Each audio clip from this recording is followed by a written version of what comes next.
ಇನ್ನು ಸಂವಿಧಾನದ ಪ್ರಕಾರ ವರ್ಷದ ಮೊದಲ ಅಧಿವೇಶನದಲ್ಲಿ ರಾಜ್ಯಪಾಲರು ಭಾಷಣ ಇತ್ತು. ಆದರೆ ಗವರ್ನರ್ ಒಂದೆರಡು ಪದ ಓದಿದ್ದಾರೆ. ಇದು ಕಾನೂನಿನ ವಿರೋಧ ಅಲ್ಲ, ನಿಯಮದ ಪ್ರಕಾರ ನಿಭಾಯಿಸಿದ್ದಾರೆ.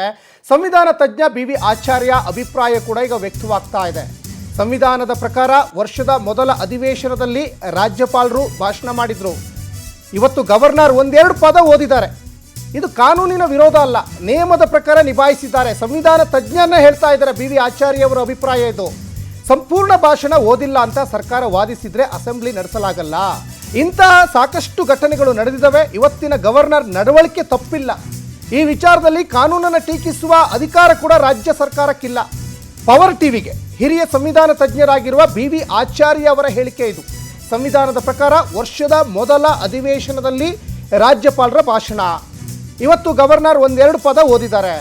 ಇದು ಕಾನೂನಿಗೇನು ವಿರೋಧ ಇಲ್ಲ, ನಿಯಮದ ಪ್ರಕಾರವಾಗಿ ನಿಭಾಯಿಸಿದ್ದಾರೆ. ಇದು ಸಂವಿಧಾನ ತಜ್ಞ BV ಆಚಾರ್ಯ ಅವರೇ ಅಭಿಪ್ರಾಯ ವ್ಯಕ್ತಪಡಿಸಿದ್ದಾರೆ.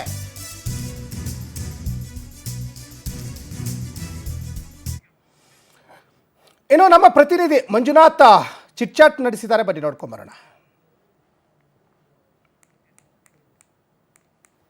ಅಧಿವೇಶನದಲ್ಲಿ ಇವತ್ತು ರಾಜ್ಯಪಾಲರು ಸರ್ಕಾರ ಬರೆದುಕೊಟ್ಟಂತ ಒಂದಿಷ್ಟು ಭಾಷಣವನ್ನ ಓದಬೇಕಾಗಿತ್ತು. ಆದ್ರೆ ರಾಜ್ಯಪಾಲರು ಭಾಷಣವನ್ನ ಓದದೆ ವಾಪಸ್ ಹೋಗಿರುವಂತದ್ದು. ಸೊ ಹೀಗಾಗಿ ಎಲ್ಲೋ ಒಂದ್ ಕಡೆ ಗವರ್ನರ್ ವರ್ಸಸ್ ಸರ್ಕಾರಕ್ಕೆ ಸಂಘರ್ಷ ಎಡಿ ಮಾಡಿಕೊಡ್ತಾ ಅಂತೇಳಿ ಸಾಕಷ್ಟು ಅನುಮಾನವೂ ಕೂಡ ವ್ಯಕ್ತವಾಗ್ತಿರುವಂತದ್ದು. ಜೊತೆಗೆ ಕಾಂಗ್ರೆಸ್ ಸರ್ಕಾರ ಕೂಡ ಎಲ್ಲೋ ಒಂದ್ ಕಡೆ ಕಾನೂನಿಗೆ ಅಗೌರವ ಮಾಡಿದ್ದಾರೆ ಅಂತೇಳಿ ರಾಜ್ಯಪಾಲರ ವಿರುದ್ಧ ಕುಡುಕ್ತಾ ಇರುವಂತದ್ದು. ಸೊ ಇದ್ರ ಎಲ್ಲದ್ರ ಬಗ್ಗೆ ಮಾತಾಡೋದಕ್ಕೆ ನಮ್ ಜೊತೆಗೆ ಇವತ್ತು ಕಾನೂನಿನ ಹಿರಿಯ ತಜ್ಞರಂತಹ BV ಆಚಾರ್ಯ ಅವರಿದ್ದಾರೆ. ನಾನು ಅವ್ರನ್ನೇ ಮಾತಾಡಿಸ್ತಾ ಹೋಗ್ತೀನಿ. ಸರ್ ನಮಸ್ತೆ. ಮೊದಲನೇದಾಗಿ ಸರ್, ಇವತ್ತು ಜಂಟಿ ಅಧಿವೇಶನದಲ್ಲಿ ಅಂದ್ರೆ ಫಸ್ಟ್ ಮೊದಲನೇದಾಗಿ ರಾಜ್ಯಪಾಲರೇ ಒಂದಿಷ್ಟು ಭಾಷಣವನ್ನ ಓದ್ಬೇಕಾಗಿತ್ತು, ಸರ್ಕಾರ ಕೊಟ್ಟಂತಹ ಭಾಷಣವನ್ನ. ಆದ್ರೆ ರಾಜ್ಯಪಾಲರು ಓದದೆ ವಾಪಸ್ ಹೋಗಿದ್ದಾರೆ. ಸೊ ಹೀಗಾಗಿ ಎಲ್ಲೋ ಒಂದ್ ಕಡೆ ಕಾನೂನಿಗೆ ಅಗೌರವ ತಂದು ಕೊಟ್ಟಿದ್ದಾರೆ ಅಂತೇಳಿ ಸರ್ಕಾರದವರು ಒಂದಿಷ್ಟು ರಾಜ್ಯಪಾಲರ ಮೇಲೆ ಆರೋಪವನ್ನು ಮಾಡ್ತಿರುವಂತದ್ದು.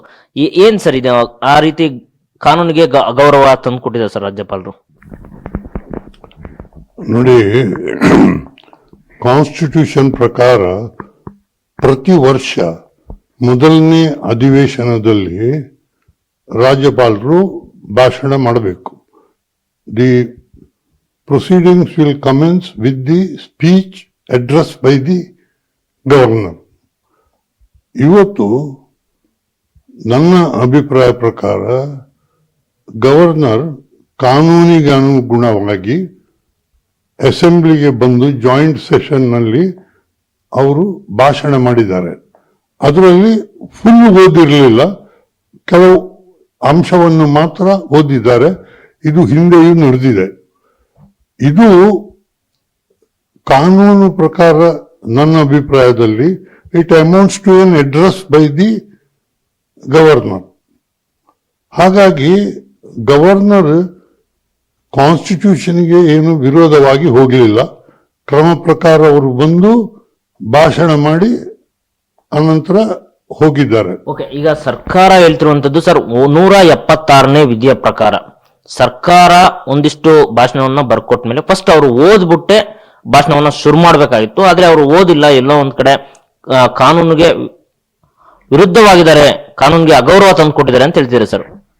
ಇಲ್ರಿ, ನಾನು ಹೇಳಿದಿಲ್ಲ. ಈಗ ಅವರು ಇಡೀ ಭಾಷಣ ಓದದ ಬಿಗಿನಿಂಗ್ ಅಂಡ್ ಎಂಡ್ ಮಾತ್ರ ಓದಿರ್ಬೋದು.